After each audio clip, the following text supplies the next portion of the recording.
ইন্তেকালের পরে সবচেয়ে বেশি ব্যথা যিনি পেয়েছিলেন সাহাবীদের মধ্যে, যদিও সব সাহাবী পাগল পড়া ছিল, কিন্তু বেলাল ছিলেন বেশি আসে। পাগল পড়া হইয়া ডাক ডাকে সাহাবীরা রে, কে নবী নাই, আমি কারে আজান শোনাবো, কে আমার নামাজ আসবে, আমার আজান দিলে কে নামাজ পড়াবে, আজকে থেকে আমি আর আজান দেব না, নিয়ত করেছি আমারে বারণ করবা না, আমারে অনুরোধ করবা না, আমি আর আজান দিব না। আল্লামা ইমাম তাকিউদ্দিন সুবকি, আল্লামা ইমাম শরহ বুখারী ইমাম কিরমানি তিনি লেখছেন, নবীর ইন্তেকালের পরে বেলাল আর কোনদিন আজান দেন নাই। আরে হযরত বেলাল একদিন এসে আবু বকরের কাছ থেকে বিদায় নিয়ে রওনা হয়ে চলে যাবে। আবু বকর ডাক ডাকা, বেলাল তুমি থাকো, মসজিদে নববীতে তুমি আজান দাও। আবু বকর ডাক দিয়ে বলতেছে, বেলাল আজান দাও। বেলাল ডাক ডাকা, না রে আবু বকর, আর আজান দিতে পারবো না, আমি নিয়ত করেছি নবী নাই, আমি আর আজান দিব না, আমারে বিদায় দাও, আমি সিরিয়াতে চলে যাব, এইখানে আর আমার দ্বারা থাকা সম্ভব হবে না। কারণ ছিল, দেখবেন অনেক সন্তান মার কবরের পাশে দাঁড়াইলে আর স্থির থাকতে পারে না। আমি নিজে দেখছি, রওজা শরীফে হাজি যাই স্থির থাকতে পারে না, অনেকে আসে হাজি পাগলের মতো কান্না করতে থাকে, ইয়া রাসূলুল্লাহ আপনার কদমে আমি আসছি, আর কোনদিন আসতে পারবো কিনা জানি না।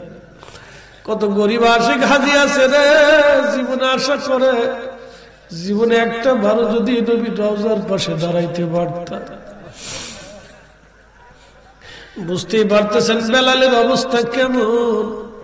রওজা শরীফ দেখলে বেলাল আর স্থির থাকতে পারতেন না, পাগল পারা হয়ে যাইতেন, বিমর্ষ হয়ে যাইতেন। রওজা শরীফের দিকে তাকাইলে বেলাল পাগল পারা হয়ে কাঁদতেন। মদিনাটা বেলালের জন্য বড় কঠিন হয়ে গেল। হযরত বেলাল চলে গেলেন মদিনাতুল মুনাওয়ারা থেকে সুদূর সিরিয়ার দামেস্কে। গভীর রাত্রিবেলা ঘুমা, নবীজি স্বপ্ন দেখায় বললেন, বেলাল রে, কেমন জুলুম শুরু করছো বেলাল, আমি নবীর জিয়ারতে আয়।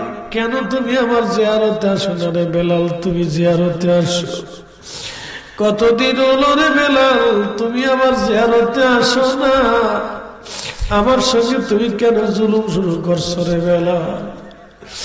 নবীর আশিক পাগল পানা হয়ে সিরিয়ার থেকে মদিনার দিকে রওনা হয়ে গেছে। মদিনা শরীফের তখন আসিয়া রওজা শরীফ কাঠের জালি দিয়ে ঘিরে রাখা ছিল। রওজা শরীফের সঙ্গে মাথা ঠেকায় বেলাল কান্দে আর বলে, হুজুর স্বপ্নে যাইয়া গোলাম আসতে বলেছিলেন, গোলাম হাজির হয়ে গেছে, গোলাম আপনার কদম মোবারকে হাজির,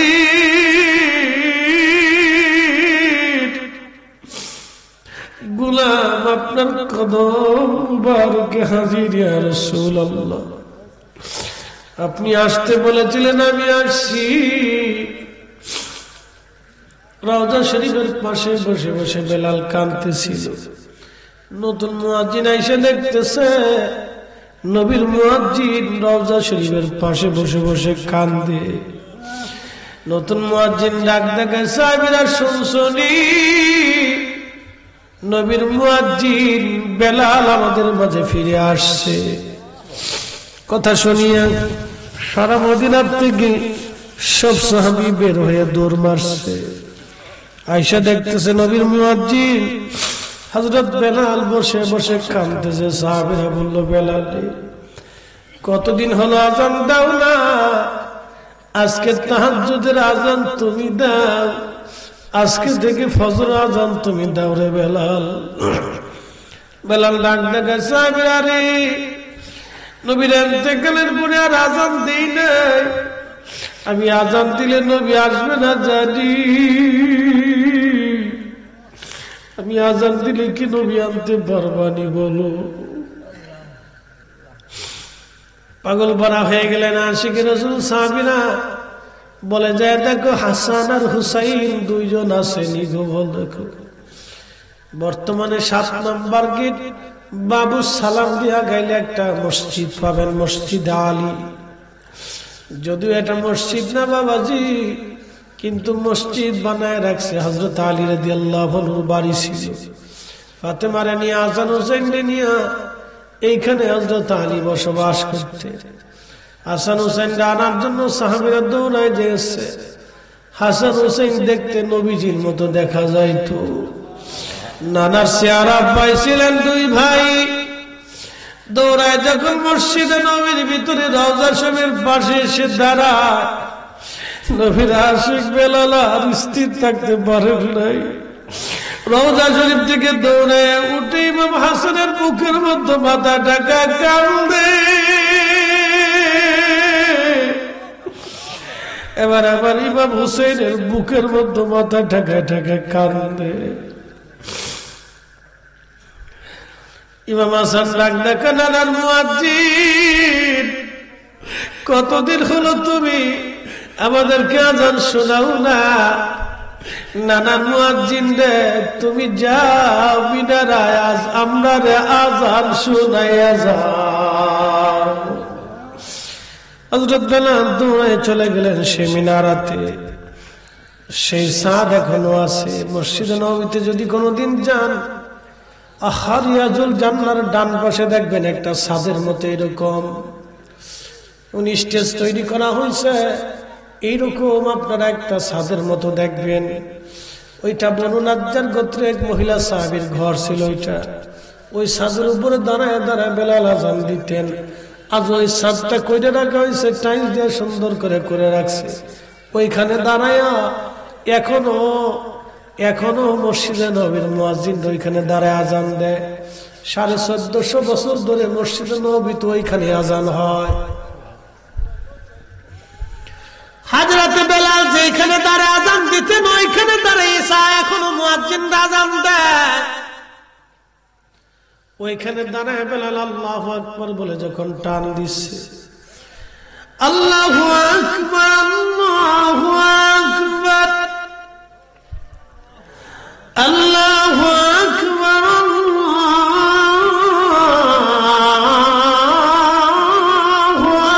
নবী বুঝি আসছে রে, নবী বুঝি আসছে আজ। দৌড়ায় দৌড়ায় মসজিদ নবীর দিকে আসি।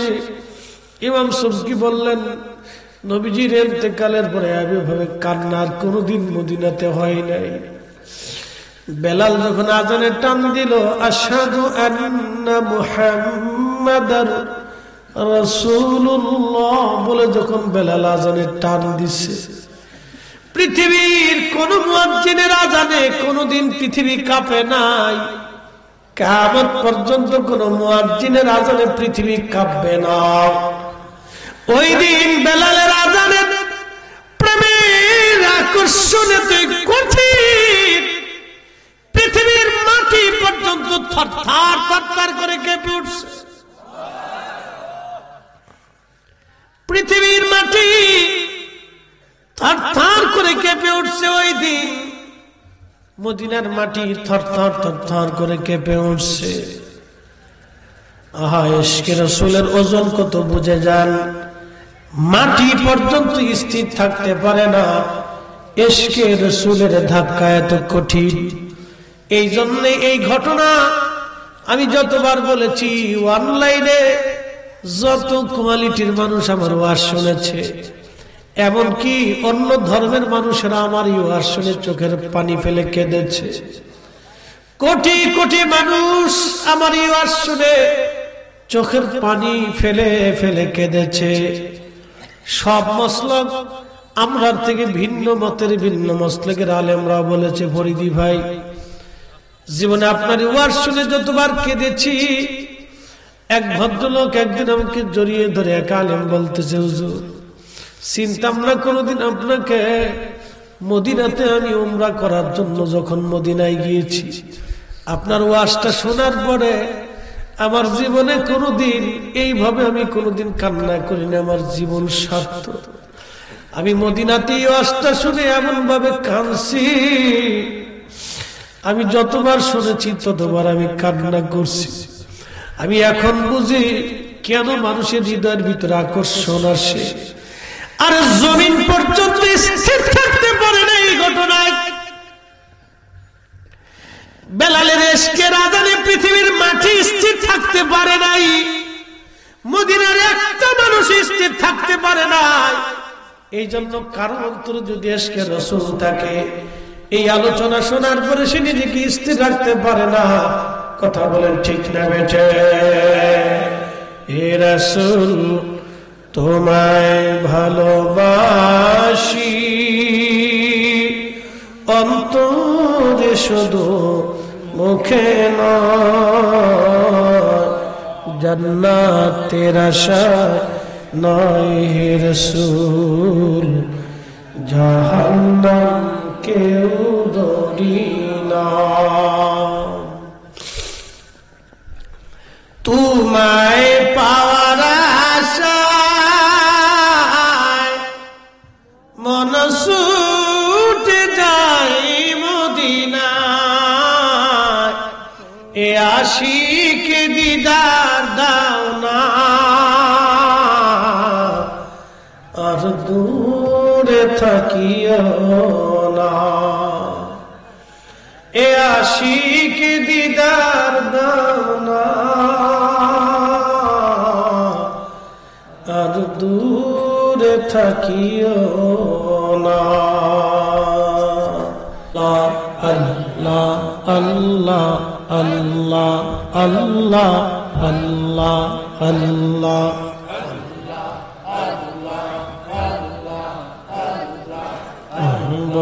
মোহনরে ডোবলো বেলা দেখনা চাহিয়া।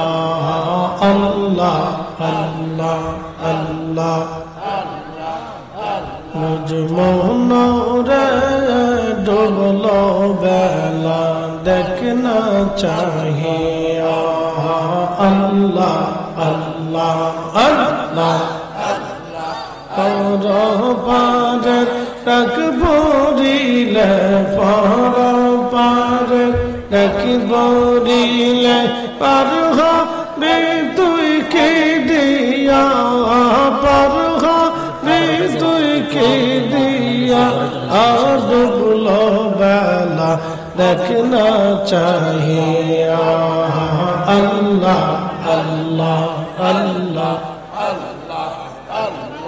তাবার কাছে একটু লাইন করে দেন, কাতার করে জিকিরের হালতে ধাক্কা ধাক্কা দিয়ে কাতার করে বসে বসে। সাদের জীবন হেলায় হেলায় শেষ হইতে চলিল, সাধন ভজন মুর্শিদ ভক্তি সইলা হি হইল। রং তামা শাহিদিন কাটাইলা, রং তামা শাহিদিন কাটাইলা। আল্লাহর জিকির করলা না তোমরা, আল্লাহর জিকির করলা না। আর ডুবলো বেলা দেখনা চাহিয়া। আল্লাহ আল্লাহ আল্লাহ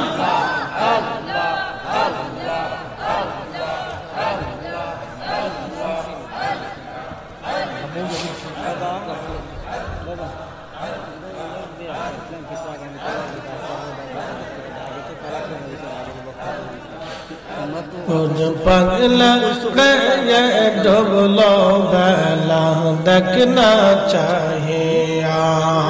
আল্লাহ আল্লাহ পরবারে ডাকবো রেলে পরবারে ডাকিবো রিলে পার হবে তুই কে দিয়া, পার হবে তুই কে দিয়া। আর ডুবলো বেলা দেখনা চাহিয়া। আল্লাহ আল্লাহ আল্লাহ আল্লাহ কি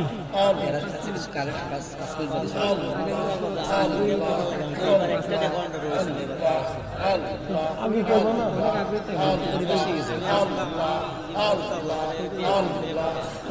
বক্তা দাও ভিডিও করতে খাওয়া লিখে দিয়ে